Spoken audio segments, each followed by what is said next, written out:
ನಮ್ಮೂರ ಜ್ಯೋತಿಯೇ ನೀಯಾರದಿರು,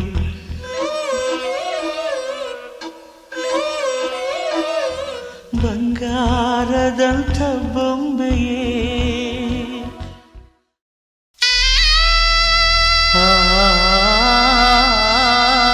ಭಗವಂತ ಕಿತ್ತುಕೊಳ್ಳೋದಾದ್ರೆ ಮಕ್ಕಳ ಭಾಗ್ಯ ಕೊಡೋದಾದ್ರೂ ಯಾಕೆ ಅನ್ನೋ ಪ್ರಶ್ನೆ ಈ ಸುದ್ದಿಯನ್ನ ಕೇಳಿದಂಥ ಎಂಥವರಿಗಾದರೂ ಕೂಡ ಅನ್ನಿಸದೇ ಇರೋದು. ಜೊತೆಯಾಗಿ ಭೂಮಿಗೆ ಬಂದಂಥ ಆ ಅವಳಿ ಕಂದಮ್ಮಗಳು ಜೊತೆಯಾಗಿಯೇ ಬದುಕಿನ ಪಯಣವನ್ನ ಮುಗಿಸಿದ್ದಾರೆ.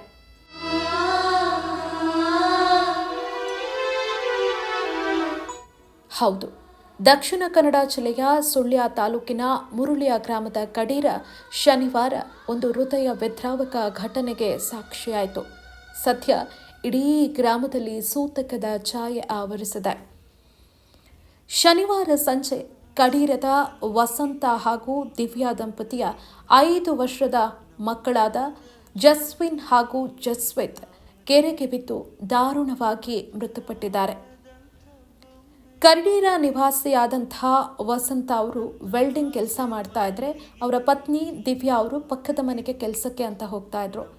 ಶನಿವಾರ ವಸಂತ್ ಅವರು ಮಧ್ಯಾಹ್ನ ಮನೆಯಲ್ಲಿ ಮಕ್ಕಳನ್ನ ಬಿಟ್ಟು ಕೆಲಸಕ್ಕೆ ತೆರಳಿದ್ರು. ತಾಯಿ ದಿವ್ಯಾ ಅವರು ಸಮೀಪದ ಮನೆಯೊಂದಕ್ಕೆ ಕೆಲಸಕ್ಕೆ ಅಂತ ಹೋಗಿದ್ರು. ಮನೆಯಲ್ಲಿ ವಸಂತ್ ಅವರ ವಯಸ್ಸಾದ ತಂದೆ ಅಜ್ಜ ಮಾತ್ರ ಇದ್ರು. ಅನಾರೋಗ್ಯದ ಕಾರಣ ಅವರಿಗೆ ಹೆಚ್ಚು ನಡೆದಾಡೋದಕ್ಕೆ ಸಾಧ್ಯ ಆಗ್ತಾ ಇರಲಿಲ್ಲ. ಹಾಗಾಗಿ ಅವರಿಗೆ ಮಕ್ಕಳನ್ನು ಹಿಡ್ಕೊಳ್ಳೋದು ಕೂಡ ಕಷ್ಟ ಆಗ್ತಾ ಇತ್ತು. ಇಬ್ಬರು ಮಕ್ಕಳನ್ನ ಮನೆಯಲ್ಲಿ ಬಿಟ್ಟು ದಿವ್ಯಾ ಕೆಲಸಕ್ಕೆ ಹೋಗಿದ್ದಾರೆ. ಸುಮಾರು 4ರಿಂದ 5 ಗಂಟೆಯ ಹೊತ್ತಿಗೆ ಈ ಮಕ್ಕಳು ಆಟ ಆಡುತ್ತಾ ಮನೆಯಿಂದ ಹೊರಗಡೆ ಹೋಗಿದ್ದಾರೆ.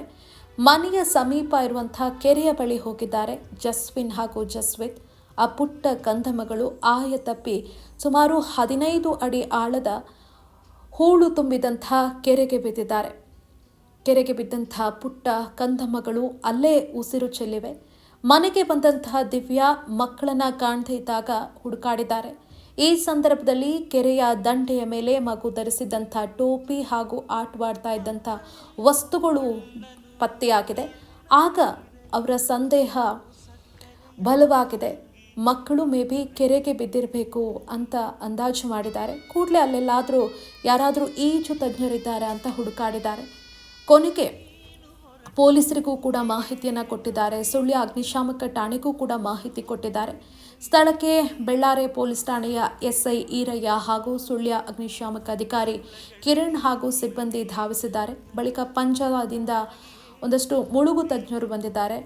ರವಿರಾಜ್ ಮುಂತಾದವರು ಬಂದು ಮಕ್ಕಳ ಹುಡುಕಾಟಕ್ಕೆ ಮುಂದಾಗಿದ್ದಾರೆ. ಕಷ್ಟಕರವಾಗಿತ್ತು ಈ ಕಾರ್ಯಾಚರಣೆ. ಯಾಕಂದರೆ ಸುಮಾರು 15 ಅಡಿ ಆಳದ ಕೆರೆ, ಹೂಳು ತುಂಬಿತ್ತು, ತೆಂಗಿನ ಗರಿಗಳು ಬಿದ್ದು ಸಾಕಷ್ಟು ಕಷ್ಟ ಆಯಿತು. ಸುಮಾರು ಹೊತ್ತು ಕಾರ್ಯಾಚರಣೆ ನಡೆಸಿದ ಬಳಿಕ ರಾತ್ರಿ 9 ಗಂಟೆಯ ವೇಳೆಗೆ ಮೃತದೇಹವನ್ನು ಹೊರಗಡೆ ತೆಗೆದಿದ್ದಾರೆ. ಬಳಿಕ ಪುತ್ತೂರಿಗೆ ಸರ್ಕಾರಿ ಆಸ್ಪತ್ರೆಗೆ ಮೃತದೇಹವನ್ನು ಸಾಗಿಸಿ ಅಲ್ಲಿ ಮರಣೋತ್ತರ ಪರೀಕ್ಷೆ ನಡೆಸಿ ತಡರಾತ್ರಿ 3 ಗಂಟೆಯ ಸುಮಾರಿಗೆ ಅಂತ್ಯಕ್ರಿಯೆಯನ್ನು ನೆರವೇರಿಸಲಾಯಿತು. ನಿಜಕ್ಕೂ ಇಂಥದ್ದೊಂದು ಸ್ಥಿತಿ ಯಾವ ತಂದೆ ತಾಯಿಗಳಿಗೂ ಕೂಡ ಬರಬಾರ್ದು. ಮುದ್ದಾದಂತಹ ಅವಳಿ ಮಕ್ಕಳು ಕಣ್ಣ ಮುಂದೆಯೇ ಹೇಗೆ ಉಸಿರು ಚೆಲ್ತಾರೆ ಅಂದರೆ ಆ ಹೆತ್ತ ತಂದೆ ತಾಯಿ ಅದು ಹೇಗೆ ತಡ್ಕೊಳ್ಳೋದಕ್ಕೆ ಸಾಧ್ಯ? ಒಮ್ಮೆ ಊಹೆ ಮಾಡಿಕೊಳ್ಳಿ. ನಿಜಕ್ಕೂ ವಿಧಿ ಎಷ್ಟು ಕ್ರೂರ ಅಂತ ಅನಿಸುತ್ತೆ. ಮಕ್ಕಳ ಭಾಗ್ಯವನ್ನು ಕೊಟ್ಟಂತಹ ಆ ದೇವರು ಹೇಗೆ ಕಿತ್ಕೊಳ್ಳೋದಾದರೆ ಮಕ್ಕಳನ್ನು ಕೊಟ್ಟದ್ದಾದರೂ ಯಾಕೆ?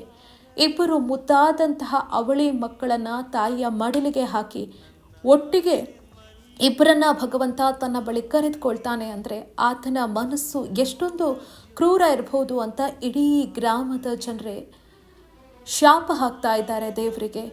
ಈ ಸುದ್ದಿಯನ್ನು ತಿಳಿದಂಥ ಈ ಮಕ್ಕಳ ಬಗ್ಗೆ ಪರಿಚಿತರೇ ಅಲ್ಲದ ಸಾಕಷ್ಟು ಜನ ಕೂಡ ಕಣ್ಣೀರು ಹಾಕ್ತಾ ಇದ್ದಾರೆ. ಪರಿಚಿತ ಅಲ್ಲದಿದ್ರೂ ಕೂಡ ಘಟನೆಯನ್ನು ತಿಳಿತಾ ಇದ್ದಂತೆ ಅವರ ಕಣ್ಣುಗಳಲ್ಲಿ ಕಣ್ಣೀರು ಜನುಗತ್ತೆ. ಅಂಥದ್ದೊಂದು ಹೃದಯ ವಿದ್ರಾವಕ ಘಟನೆ ಇದು. ಯಾವ ತಂದೆ ತಾಯಿಗೂ ಕೂಡ ಇಂಥದ್ದೊಂದು ಸ್ಥಿತಿ ಬರಲೇಬಾರ್ದು. ಸುಂದರ ಸಂಸಾರ ಇದೀಗ ಕಣ್ಣೀರ ಕಡಲಲ್ಲಿ ಮುಳುಗುವಂತಾಗಿದೆ.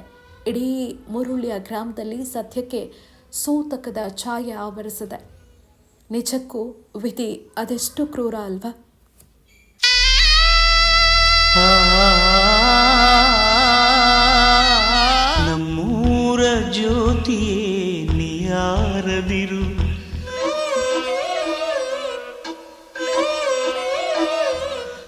ಬಂಗಾರದಂಥ ಬೊಂಬೆಯೇ